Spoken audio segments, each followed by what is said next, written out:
Hi ನಮಸ್ತೆ, ನಾನು ನಿಮ್ಮ ಜಯ ಫ್ರಮ್ ನಮ್ಮ ಮಶ್ರೂಮ್ ಮನೆ. ನೀವೇನಾರ ಮಶ್ರೂಮ್ ಗ್ರೋ ಮಾಡಬೇಕಂತಿದ್ದೀರಾ?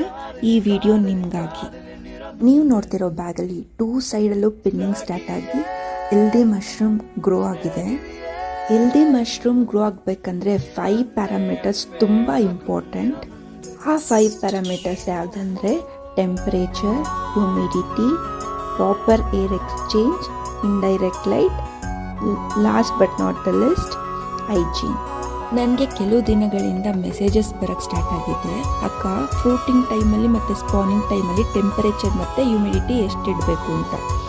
ನಾನು ಗ್ರೋ ಮಾಡ್ತಿರೋದು ಆಯಿಸ್ಟರ್ ಮಶ್ರೂಮ್ಗೆ ಫ್ರೂಟಿಂಗ್ ಟೈಮಲ್ಲಿ ಸ್ಪಾನಿಂಗ್ ಟೈಮಲ್ಲಿ ಟೆಂಪರೇಚರ್ 24 to 26 ಇದ್ದರೆ ಒಳ್ಳೆಯದು. ಮತ್ತು ಹ್ಯೂಮಿಡಿಟಿ ಸ್ಪಾನಿಂಗ್ ಟೈಮಲ್ಲಿ 80 to 85 ಮತ್ತು ಫ್ರೂಟಿಂಗ್ ಟೈಮಲ್ಲಿ 90 to 95 ಇದ್ದರೆ ಗುಡ್ ಈಲ್ಡ್ ಸಿಗುತ್ತೆ. Third important parameter indirect light. Spawning ಟೈಮಲ್ಲಿ ಲೈಟ್ ಬೇಡ, ಪಿನ್ನಿಂಗ್ ಟೈಮಲ್ಲಿ 5 to 10 minutes per hour light ಬೇಕು. For more information related to oyster mushroom cultivation, you can follow ನಮ್ಮ ಮಶ್ರೂಮ್ ಮನೆ ಅಕೌಂಟ್.